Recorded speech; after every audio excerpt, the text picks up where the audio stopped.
Anyone who has spent enough time on Scarborough's Line 3 bus replacement corridor knows how bumpy it can get. While I know routes throughout Toronto have this problem to some degree, the problem in Scarborough has made the news with how many potholes it is getting. What's up with that? I'm fully aware that Canadian buses in general can be quite bumpy to ride on, but this video is specifically about the bumpiness of the Scarborough corridor.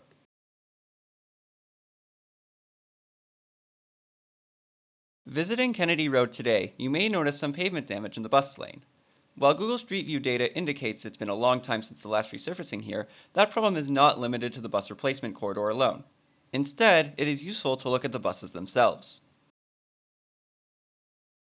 From their size alone, you can tell buses are heavier than cars.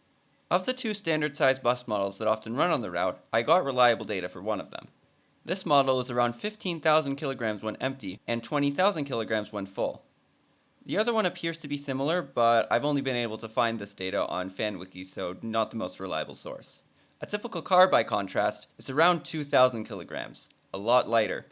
Vehicles apply their weight to the road via their wheels and axles, but both cars and standard 12-meter buses have 2 axles each. Furthermore, viewing cars and buses from the side, we can see that cars definitely distribute their load better than buses do. All this goes to show that buses exert far greater forces on the road than cars do. But how do we even determine how these forces damage the road pavement? Most roads, including those which the replacement corridor runs along, are made of flexible pavement, called that because it can flex under a load. This is the standard gray to black pavement you often see, which is made of asphalt, basically like concrete but made with bitumen instead of water. When designing flexible pavements to handle truck and bus traffic, we use what are called equivalent single axle loads, or ESALs for short, as well as soil conditions in what is called the AASHTO method, named after the American Association of State Highway and Transportation Officials. Since this method was designed by Americans, you will be seeing the use of pounds as a unit of measure. 1 ESAL is equivalent to the force of 18,000 pounds, or a bit under 8,200 kilograms for a regular axle. For a tandem axle, where 2 or more axles are right beside each other, a higher weight of 33,200 pounds or around 15,100 kilograms is equal to 1 ESAL.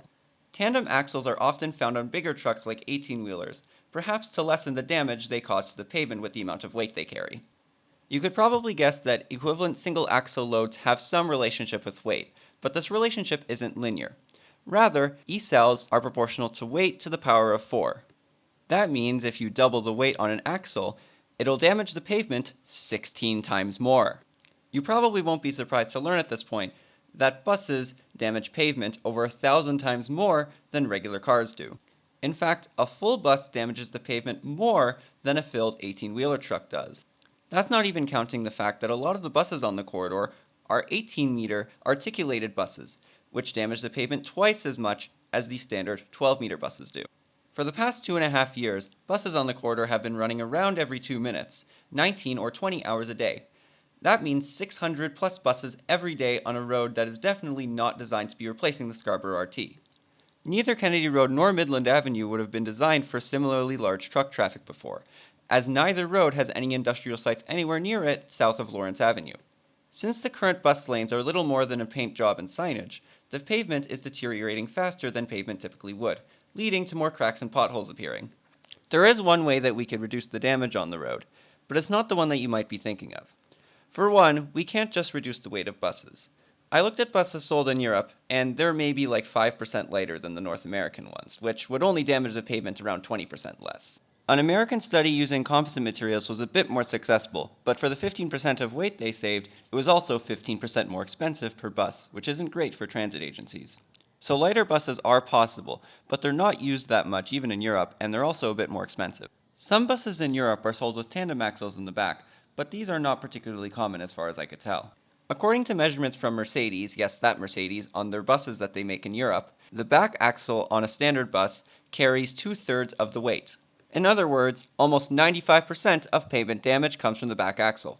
By my calculation, adding a tandem axle at the back would reduce pavement damage by over 90%. Now, it should be noted that articulated buses, which have 3 axles, are in regular use on this route. And since each 18-meter articulated bus causes over double the pavement damage that each 12-meter bus causes, you would need to think of good spots to put tandem axles on articulated buses to minimize the damage that they cause to the pavement. You could also redesign the road, such as by using rigid pavement, which is just regular concrete. Whether by using the more durable rigid pavement or sticking with maybe a stronger asphalt, design and construction work would take years while the current pavement continues to deteriorate. Clearly, while there are solutions to this problem, all solutions have their flaws that we need to keep in mind if we want to implement them, and they will be overshadowed by what's coming up in just a few months. The new Scarborough busway is scheduled to open in September and will take buses off the most damaged sections of roadway.